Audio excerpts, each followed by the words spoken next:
Kapag gusto mong malaman kung malapit nang dumating ang Panginoon, alamin mo kung anong nangyayari sa Israel. Alamin mo kung anong nangyayari sa Middle East. And then you will have a barometer of how and when the Lord is coming. And it is very imminent, you know. Anong nangyayari ngayon? Kinukubkub na ng mga bansa ang Israel and Iran and Israel are fighting each other now. Amen?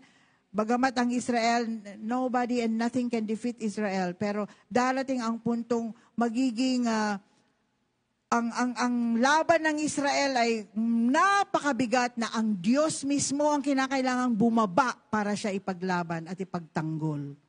At gano'n na po ang nangyayari ngayon. If you are watching what is happening, the current events in the Middle East, and if you are a Bible reader, you will see na, Lord, malapit ka na talagang bumalik. And what am I doing with my life? How am I spending my time here on earth? Amen?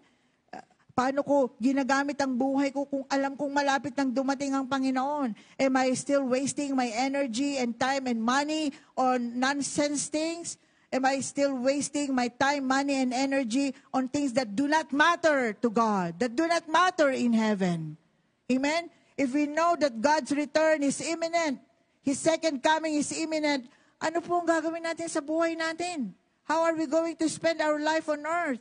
How are we going to serve the Lord? Amen? Ito pa ay shallow commitment, or are we giving our all because we know that He is coming? Amen?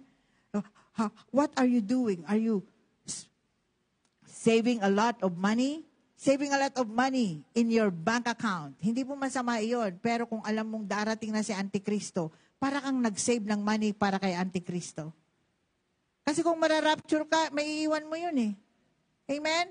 Maiiwan mo yung milyon mo sa bangko. At sino makikinabang noon? Si Antikristo. Amen? Tingnan po natin at evaluate ang buhay natin. How are we living our lives? How are we spending our resources?